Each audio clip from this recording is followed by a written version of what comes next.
Hello, my name is Marcus. I'm the compiler of a collection of therapy quotes entitled Psychoanalytic Self-Awareness Quotes. This is TQ 420 to 423. Therapy quote number 420. Clients with PTSD, formerly known as traumatic neurosis, may become more involved with the trauma than with their present life, and as a result may let marriage and career slip away from them. I mainly include this quote for the terminology. In the past, PTSD was referred to as traumatic neurosis. It has more of that dynamic element to it when you say it's a neurosis. If you just say it's a syndrome, what does that mean really? Is it static? Is it dynamic? It's a situation, it's a syndrome. I thought the neurosis emphasized the sort of the repetitive quality of it. Neurosis it's a dysfunctional repetition of something. So generally when we say neurosis, we mean it's from a developmental trauma. Here we're specifying it. If the neurosis is from a situational trauma, like a shock trauma, and that's affecting the person's life, we can then say that his neurosis is a traumatic neurosis that's affecting his life. So a regular neurosis can affect his life, and that's a developmental trauma, or a situational trauma can affect his life. He's just saying in general, they may let marriage and career slip away from them. He's just speaking in broad terms. Maybe the person has a marriage, but maybe it's not a very fulfilling marriage. Maybe it's more of a marriage of emotional convenience, let's say, as they call it. Or maybe he has a career, maybe it's more of a job than a career, or maybe he's in a career, but he's not happy with his career. He just means they're not really happy with their present life. That's all he means. Not to be too detailed about it. He just means, broadly speaking. See, when we say to be happy is you're happy in love and work. So it just means you're not happy in your love and work. I think that's all he really means. Again, clients with PTSD, formerly known as traumatic neurosis, may become more involved with the trauma than with their present life. As a result, may let marriage and career slip away from them. Because if there's a trauma, a situational trauma, and if he does get married, maybe it keeps coming up all the time. Maybe his deep fear of something keeps coming up and it interferes with the relationship. Maybe at the workplace as well, you know. But the terminology is interesting. A traumatic neurosis, right? See, it offers more. It's more descriptive, I feel, than just PTSD. But the phrase PTSD is still very useful because we have that checklist that goes with it. And then it's very useful once we know fully what is meant by the phrase PTSD. But before that checklist, we just said traumatic neurosis, right? Yeah, it's sad, right? To be stuck in a situation where you feel compelled to repeat it and to try to master it, but it can't be mastered. And as you're repeating it, you're sort of reliving the pain of it. You're not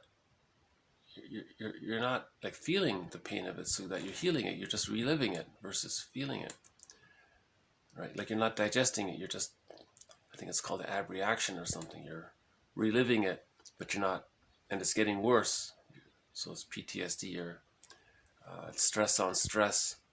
And one person said it led to him becoming a curmudgeon in the end, you know, or a grumpy old man or something like that.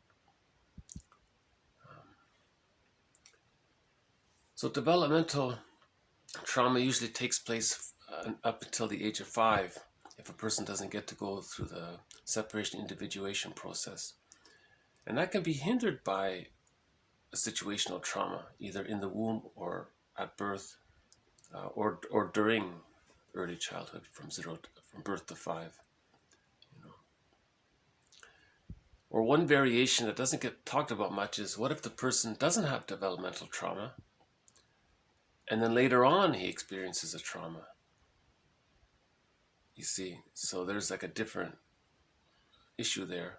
He's psychologically healthy, but he's caught, but his nervous system is whacked,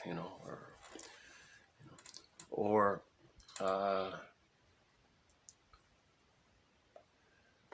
with the developmental trauma, the person is repeating an infantile developmental pattern with the mother, projecting it onto others. So it's dysfunctional living. Okay, I don't have much more to say on that. So let's move on to TQ 421. The client usually tries to manipulate the analyst to want something from her in order to deny her own neediness and to maintain the illusion that she wants nothing from anyone. Using projection and externalization, she contrives to see her therapist as greedy, intemperate, and thus devalued. So here's another example of projection and externalization to deny what's within. So in this example, the client, a woman, is afraid to express what she wants or what she needs. So she somehow coaxes the analyst, maybe in her passive-aggressive behavior, to get the analyst to somehow express what he wants and what he needs. Aha! Now he's expressing what she's denying in herself. But because she devalues that, or it was devalued in her, she now projects that devaluation onto the therapist. Look, the therapist is asking questions and wants something. He wants something from me. I can devalue him. You see? So this is, now the therapist can recognize a negative magic gesture, that she's doing to him what was done to her. Right? That's the repetition compulsion gone awry, whereby the client identified with the aggressor, projects her wounded inner child onto the therapist, and then repeats it that way. So there's a developmental trauma, right, being played out with the therapist. I remember one example a self-help author gave. She said something about, in the office, there was a new therapist in their little community appeared or something, and nobody wanted to welcome the new therapist or greet them, or it was strange.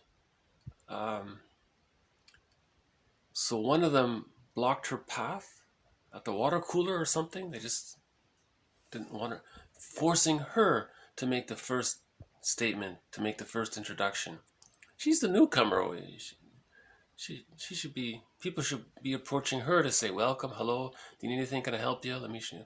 If you have any questions, let me know. But they all were silent, and they wanted her to approach them.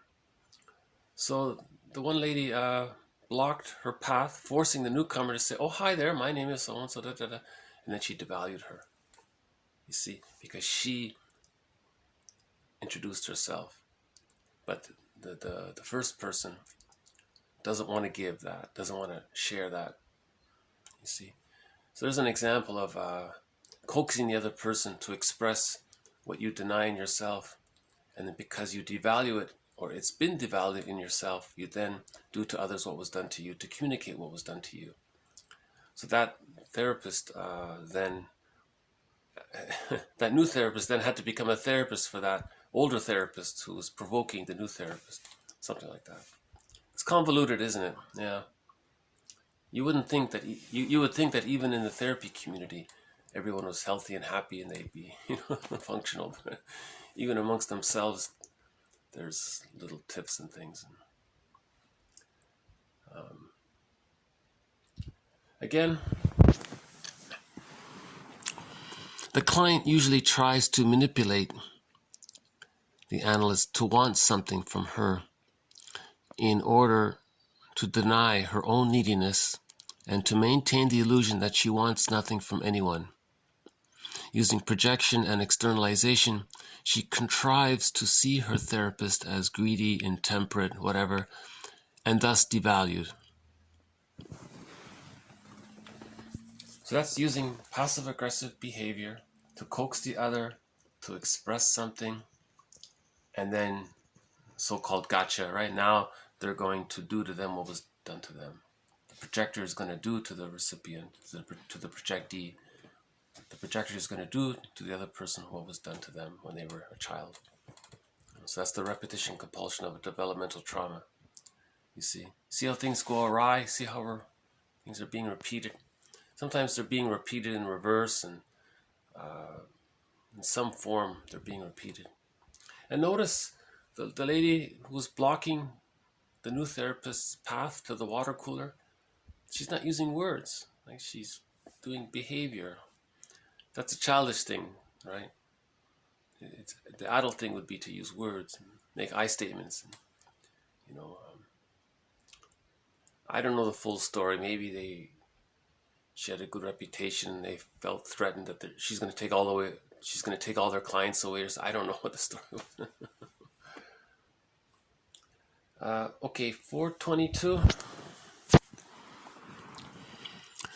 Universal psychological motifs as sources of recurrent mythological themes. So here again is reference to how what we see in mythology are metaphors of psychological patterns. Mythology and fairy tales are true on the inside, so that's psychology, not true on the outside. So a very common mythological theme is this ambivalence of the two sides, right? So that's the psychological splitting defense mechanism. The child has deep ambivalence towards his mother, the love and hate. Or in the mythological tale, one motif is the protagonist is fighting with the monster or something, right? So that represents the child's hostility to the rejecting image of the mother. That's all it is. These elaborate mythological tales are describing the inner world. I think Joseph Campbell has an anecdote. He says a man saw a woman he liked across the room, and within 1 second, an entire mythological epic took place within him. That was his way of talking about how myths describe what's going on the inside. He had a wish and he's a fear, and what is he going to do? So that's all of those stirrings in that 1 second when he saw that girl. We create a 10-hour epic on this. So we'll just end on a part of a poem. Enigmas, answerless, were often twain, whose answer though a third way we may obtain. Twixt life, the unconscious and the dark, faint flickers, wretched man, the suffering spark. That's a great little poem. It's an older one. It's originally German, but somebody did a good job translating it into English. Or maybe the German author wrote it in English, I'm not sure. But it came from a collection of German poems in English, right? Again, Enigmas, right? So that's any kind of developmental trauma. the repetition compulsion gone awry. It's very confusing. What's on that record?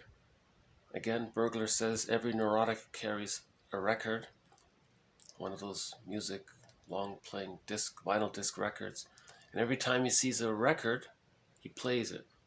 A record player, he plays that record. So he brings the past into the present. So what is that enigma? What is on the record? Answerless. We don't really know at first, and we're often confused about it. The answer, though, that's the third way to look at it and to understand it. So understanding is the third way. Yes, it's confusing. It's unconscious. We don't know what's on the record. These flickers within, okay, the life force within, it's the suffering spark, he says. So our emotions, that represents the inner conflict, the feelings, the inner conflicts, the suffering sparks, you know. It's a good little very good little poem. I really like that one. Okay, I'll just do a quick read through here. Clients with PTSD, post-traumatic stress syndrome. This phrase was formerly known as traumatic neurosis in the past. A person with this may become more involved with their developmental trauma, repetition compulsion gone awry. Okay, trying to master that trauma. Then living life in the present, enjoying life in the now, and as a result may let a happy marriage and a happy career slip away from them. The client usually tries to manipulate the analyst to want something from her, the client, in order to deny. She's doing this in order to deny, the client is doing this in order to deny their own neediness and to maintain the illusion that she or he wants nothing from anyone. So that client there, for example, that'd be a good example of the insecure avoidant attachment style, the schizoidal pattern. So they're the ones that withdraw from people, and they don't want to reach out and ask. Because maybe as a baby, when they were reaching out, the mother rejected them. So now it's ingrained, and they don't want to reach out and ask because it reminds them of that painting, the scream. They don't want to be reminded of the painting, that abandonment depression. I think Masterson refers to that painting as an example of the abandonment depression, the feeling of it, of the mother, the baby needing mother, and the mother is doing something else. And from the baby's point of view, he feels he's being abandoned. He doesn't know. He's only a few days old. Is the mother going to leave? So he's being abandoned. So he's screaming at the top of his lungs. You know. So let's say a person with the avoidant attachment style is in therapy. That's his dilemma. He doesn't know how to ask them. But he's there he's there with the therapist. So he did make some effort. So how is she going to communicate that she's afraid to get in touch with her feelings and her needs? She'll coax the other person to express feelings and needs. And then she'll play the role of the mother and devalue them in the therapist. So that's the repetition compulsion gone awry. So that's the enigma the therapist has to figure out, right? So because she has the avoidant attachment style, she rationalizes that she doesn't need anything from anybody. Okay, so she's aloof, right? And 422, universal psychological motifs as sources of recurrent mythological themes. So these fairy tales and these myths, there's patterns, they repeat over and over again.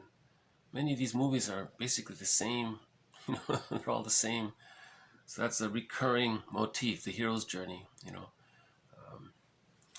So that's the psychological journey of finding the psychological birth. And the poem, Enigmas,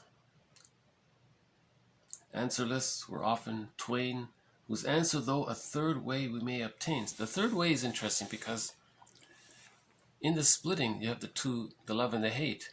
Well, the third unites the two, is able to hold the two. So that's the third way, right? Twixt life, so we're in between. There's that developmental trauma. We have a biological birth, but not the psychological birth. So there's a twixt life there. Okay. And within there are these flickers, wretched man, these feelings, these mixed feelings within, the suffering spark. So the life force is there, but there's an inner conflict, The person wants to, so the lady in TQ 421, the lady wants to express her needs, but she has the memories of what happened. So there's these suffering sparks in there within her. Right? Okay, so I'll just leave it here. So thank you very much. This has been TQ 420, 421, 422, and 423. More to follow. Thank you. Bye for now.